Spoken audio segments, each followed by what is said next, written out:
So,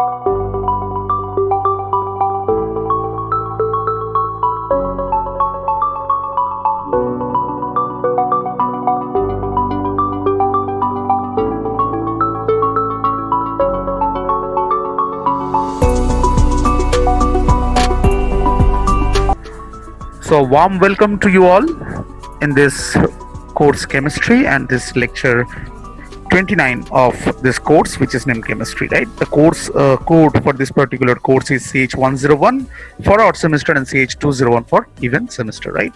This is Jit Chakraborty from the Department of Chemistry, and basically what we people are doing, this is lecture number 29. I've already told you. See, in this lecture 29, we will be discussing about a new topic, that is polymers.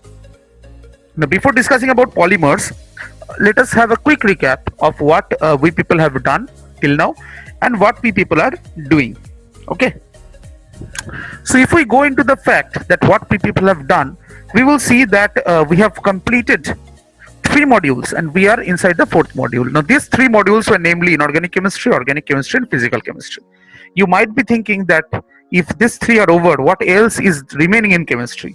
Chemistry has multiple modules. Okay, chemistry has around 40 to 50 branches, among which no need to worry, you will not have to study these 40 branches, all chapters of these branches, right? Rather, we are having 5 modules here. So out of that 5, 3 we have completed, 4 is running. Okay, so as you know, this is 29th lecture. We are having total 35 lectures. Okay, so here 29, 30 and 31, these 3 lectures will be corrosion, not corrosion, sorry. These 3 lectures will be polymers, part 1, part 2 and part 3, and this will be followed by 1 lecture of drug, that is lecture number 32, and 33, 34, 35 will be module number 5, spectroscopy. Okay, right? So this was the basic data that we people have done already. Now what we people are going to do, this is important. So what we people basically are going to do in this lecture, we will see what polymers are, right? How polymer is important for us, and how what different type of bonds and all are present inside polymer. Basically polymer we are using in our daily life, but we don't know that that is polymer in fact, or what type of polymer it is. So these are the things that we are going to discuss in brief in this particular 3 lectures, which is nothing but polymers. Okay, so as you can see, the lecture name is polymers part 1, and the lecture highlights contains the following. See, we'll study the definition of polymers, we'll study the classification of polymers, we will study addition polymerization, followed by HDPE and LDPE. Last but not least, we'll see condensation polymerization. Okay, now here 2 short forms are there. Let us elaborate it. HDPE means high density polythene and LDPE means low density polythene. Okay. So first of all, let us see what the definition of polymer is, right? So first we'll read the definition, then we will try to find out what polymers are present around us, right? And how we are living with polymers. Okay. So in that way, we will come to understand that how polymers are important for us. Okay. So polymers are the materials made of long repeating chains of molecules. These materials have unique properties depending on the type of molecules being bonded and how they are bonded, right? Polymers can bend and stretch like rubber and polyester. Okay. So what it is saying, that they are formed by long repeating chains of molecules. What type of molecules, we are going to see that. Okay. Then materials have unique properties depending on the type of molecules and bondings, right? And they can be bended, they can be stretched like rubber and polyester. Okay. This was a definition. Now tell me what according to you a polymer is. Or basically, first of all, let us start from the fact that which polymer you are using right now. Which polymer you are using right now. Okay, if you are using a headset or a earphone, it is a polymer. If you are wearing specs, it is a polymer. If you are writing with a pen, the pen itself is a polymer. If you are using your phone, many parts of the body of the phone are polymers, right? Your phone cover is also a polymer. So polymer is very much important for us because it is just like it has mixed into our blood. Okay, every step we take, we will use one polymer, we will see a polymer, right? As the relation is this particular thing. Whenever we go to the market, we look for a plastic bag, a polythene bag, though it is banded, but still we will look for it. It's the truth. We have to admit it out, right? So it is also a polymer. So different. We wear shoes which are made of polymers, right? We use clothes which are made of polymers. Okay, plastic, polymer, bottle, polymer, toys, polymer, jars, polymer, buckets, polymer, containers, polymer, tiffin carrier, polymer, plates, polymer. Okay, baskets, polymer, mug, polymer. So whatever you will just see, or whatever you people will find out around yourself, all are polymers almost, right? So polymer is very important for us, right? It is worthless to say what is the importance of polymers, because already you people have all understood that why polymers are that much important for us. Now, as you can see, before going to the classification of polymers, I just want to highlight, you see, this is nothing but HB2B, B and H pencils, Pentel company pencils. Again, it is written black polymer. Now, what is this black polymer? Black polymer is nothing but the coating that the pencil is having, right? See, pencil is made up of wood, very fine wood, and this particular thing, graphite. Okay, these are not polymers. What polymer is the coating. It may happen that this pencil is made up of a plastic type of thing instead of wood, then definitely it is polymer. Okay, so pencils are also polymers. See, these are one of the basic things that we use when from the time when we were very small, right? When we were when we were kids. Okay, so this is also a polymer, right? So this is the fact. Now let us go for the classification of polymers. What we are having, say, natural polymers, semi-synthetic polymers, and synthetic polymers. These are the three things that we people are having regarding polymers. Now tell me, what are natural polymers, what are semi-synthetic polymers, what are synthetic polymers? Okay, if we go for the natural polymers, you will see these polymers are found in plants and animals. Example is protein, cellulose, starch, resins, and rubber. Now here, see, protein you cannot see by your eye. Okay, is that true? You eat egg, egg contains protein, right? The white part of the egg is protein, and that we can see. Okay, so it is not like that we cannot see. Cellulose also same thing. Starch also we can see. Some resins, and rubber is quite common to us, right? With pencil we use eraser, that is nothing but rubber. We use rubber bands, we use rubber belts, we use multiple things. Rubber is also used in our day-to-day life to a large extent. Whenever we ride a vehicle, the tire of the vehicle is made of rubber. Okay, our hand gloves sometimes are having rubber coating. So multiple things we people are used that are natural polymers. But you know that regarding rubber, there is a fact that pure rubber or natural rubber is not used. Basically, what we use is actually the vulcanized rubber. Okay. Now, what is vulcanization of rubber? How it is done and why it is done? That we will see somewhere else. Here we are concerned about what the classification of polymers are. Okay. So first one is natural polymer, and you can see it is found from plants and animals. Okay. So let us go to the semi-synthetic polymers. What we are having here. In case of semi-synthetic polymers, I don't know why the pencil is cutting down the writing. In case of semi-synthetic polymers, cellulose derivatives like cellulose acetate, cellulose nitrate, and usual examples in the subcategory. Now, cellulose acetate. Cellulose is natural. We have seen acetate whenever it comes in the form of acetate. Then this particular thing is called semi-synthetic polymer. Cellulose nitrate is also semi-synthetic polymer. See, rayon. Rayon is quite common thing to us. Cellulose acetate is rayon. Okay. So as you can see that these polymers are very much common to us, and we use these polymers in our daily life, right, to a large extent. Okay. So what we are having, semi-synthetic polymers. After that we are having synthetic polymers. Now synthetic polymers are occupying a huge portion of our life. Okay, why? Let us find out. A variety of synthetic polymers are plastic. Yes, we use it every step, each and every step. Nylon 6,6. Buna S, I don't know whether you have heard or not. Yes, you have heard in class 12, but if you have studied well, Buna S is nothing but synthetic rubber. These are made of plastics which are used in daily life as well as in industry. So as you can see, again I will say it is worthless to say what the importance of polymer is, because even every person in the world will understand that what is the importance of these things that we have written in our life. Okay, we use this in every step. You're just having it one step forward, you will use this particular thing. Okay, so that is the importance of polymer in our life.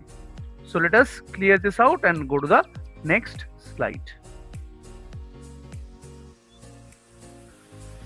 Okay, so now comes the process of polymerization.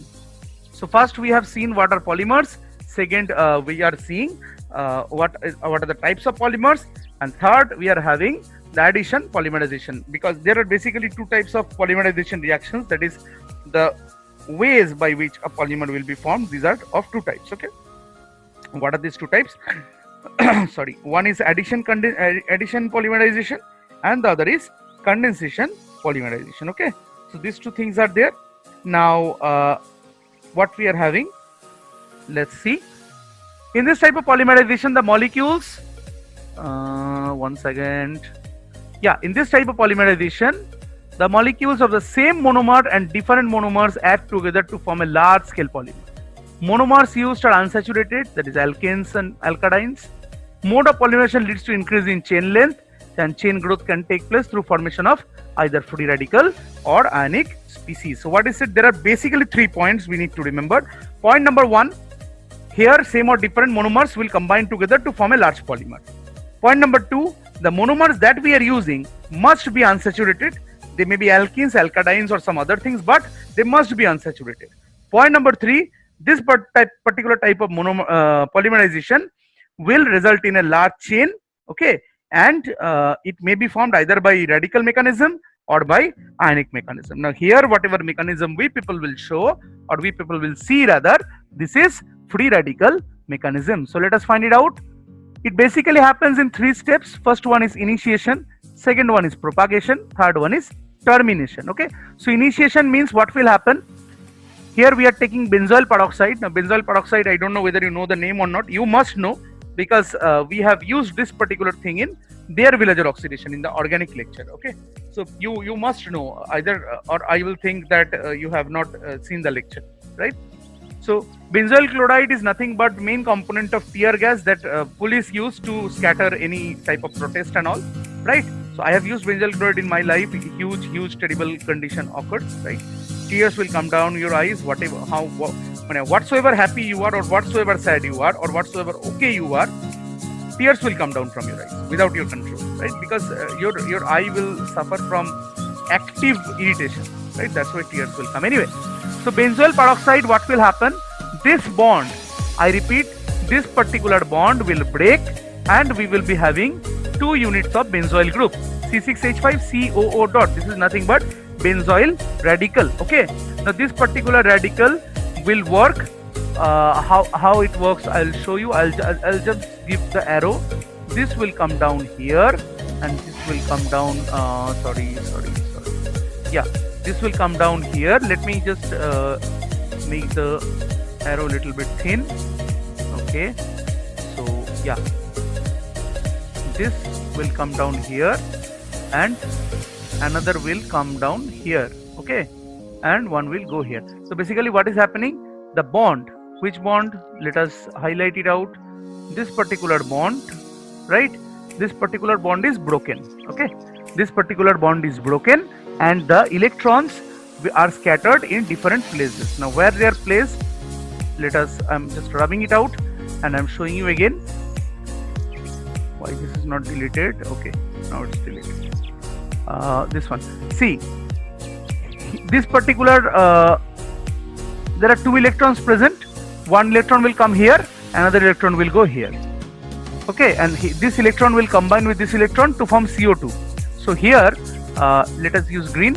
Here this particular molecule will be CO2, as you can see, and this will be C6H5 dot. So we are having 2 C6H5 dot and CO2. Now this C6H5 dot will react with, this is nothing but ethene, to form this particular thing. Okay, now what will happen, this will again react with this molecule to form this.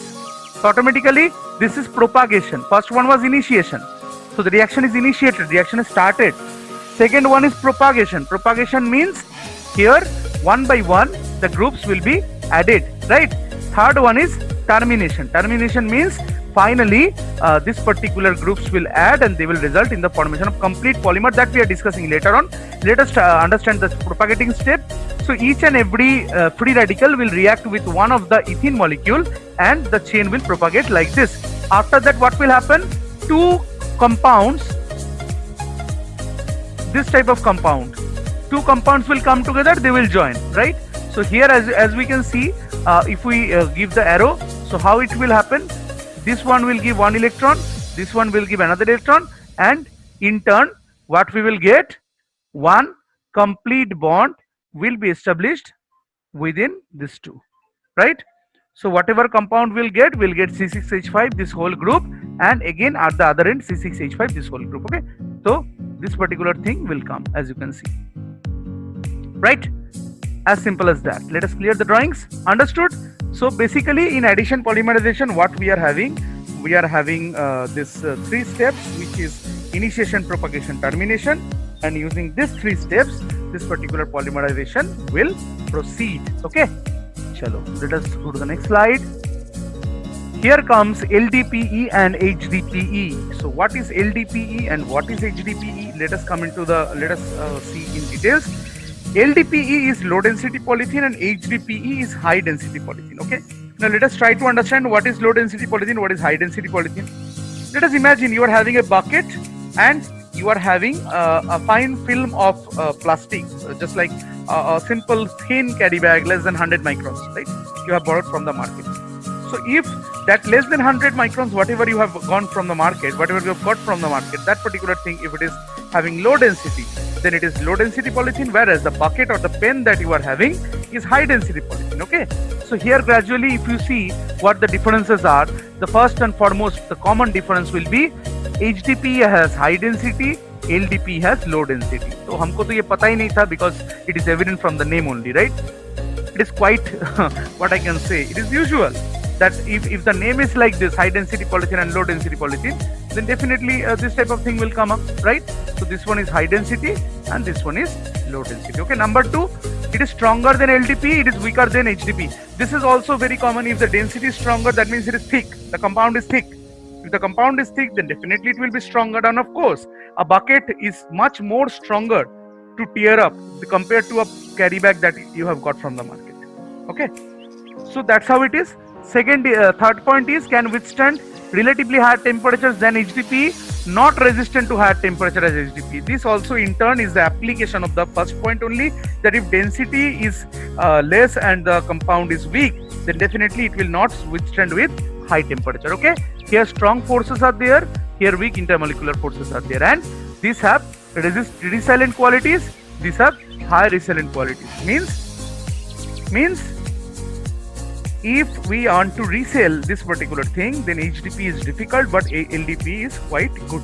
Okay, now one very important thing is there, that this particular compounds, I have already given you examples, that plastic buckets, gasket, hose, this type of things, these are HDPE, and little bit plastic containers and different carry bags and the shopping bags borrowed from the shopping malls and the food packets, whatever we people use of plastic, that particular thing will go to LDPE, right? So this was about the HDPE and the LDPE. Okay, so let us clear this out and let us go to the next slide. Okay, so here we are having condensation polymerization. Now what is condensation polymerization? First of all, let us see what was addition polymerization. Addition polymerization means same unit will be repeated again and again and again.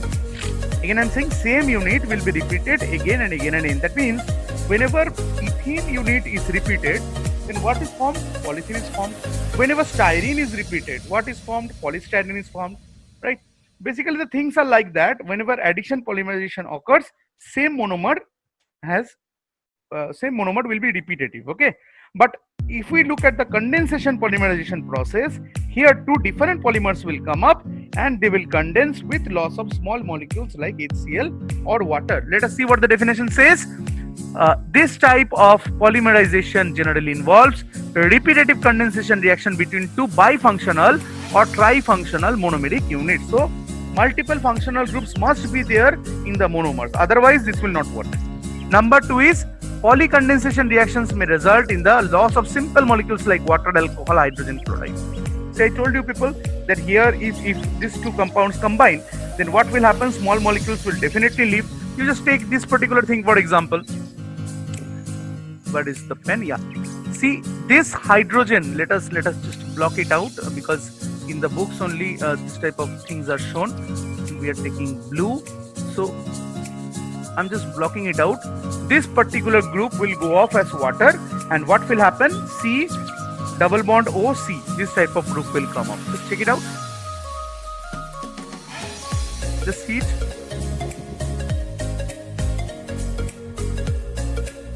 Whatever I have said, just check it out. this type of this particular group is here. Okay, here it is not shown, it is repetitive unit. Sorry, this particular group here, CO is there and here C is there.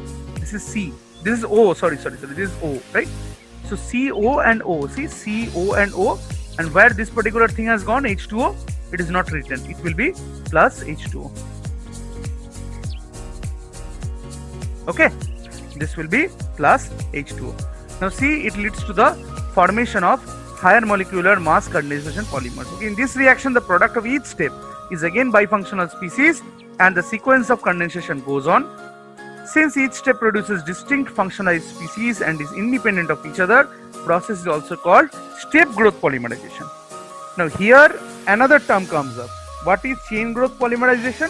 What is step growth polymerization? So as we know, chain growth polymerization will be nothing but addition polymerization and step growth polymerization will be nothing but condensation polymerization. Why we are saying this? The question immediately will arise. Why we are saying this? Things are like this, that whenever we have done addition condensation, we people have clearly seen that it results in increase in chain length and large chain compounds are formed. Whereas whenever we are looking at condensation polymerization, what we people are having, we are seeing that it is occurring in one step like this. So it will occur stepwise. That's why it's called step growth polymerization, because the growth of the polymer is happening in different steps, right? Formation of pterylene and dacron by the interaction of ethylene glycol and terephthalic acid is an example of this type of polymerization. This is ethylene glycol, this is terephthalic acid, and this is pterylene or dacron that we people use in our daily life. Okay, right? So as simple as that. And I guess this is the final PPT. Yeah, this is the final slide. So basically in this lecture, what we people have seen, we have seen the basics of polymers, right? First we have seen what polymers are, then we have seen how polymers are formed, then we have seen what type of polymers we use in our daily life. This is followed by the type of polymerization type of polymers, that is classification of polymers. We have seen that polymers are of three types, that is natural polymer, synthetic polymer, and semi-synthetic polymers. Okay, after that we have seen that how these three type of polymers are formed, and we have come across with the data that these three type of polymers are formed nothing but this addition polymerization process and condensation polymerization process. Okay, in addition polymerization process, it occurs by three steps. First is chain initiation, then is chain propagation, finally it is chain termination. So chain and chain everywhere, right? That's why it is called chain growth polymerization. Whereas condensation polymerization occurs stepwise and it is known as step growth polymerization. Now, one important point of addition polymerization is that the same monomer will be repetitive, and there is a must condition, that is this particular type of monomer must be our unsaturated compound. Okay, but in condensation polymer, what we are having here, two different type of molecules or monomers are needed. These two monomers must be bifunctional, there is more than one functional groups must be present in them, and here the combination will occur with loss of small molecules like water, HCl, etc., etc. Okay, now this was addition and condensation polymerization. After this, we people have seen what is LDP and HDP. We have seen that the high density plastic is called high density polymer or polythene is called HDPE, and low density polythene is called LDP, and their consecutive properties we will have discussed in this particular lecture, right? So that's how it is, and this was all for the part 1 of this lecture 29, which is called polymers. So in the next lecture, we are going to see some new very important things, right? I'm not telling you right now what the topics are. Let it be suspense. Until then, you just read polymers to a large extent, so that whatever things you are using in your daily life, you are accustomed to it, right? You must know that the thing I am using, what is the main constituent of this particular thing, how it is formed, and what I am using basically. This is very important for us. Okay, for that we need complete knowledge of polymers. So with this target, let us wait for the second part of this particular lecture, polymer, and this is all for today's lecture, right? Thank you so much. Have a nice day. Thank you.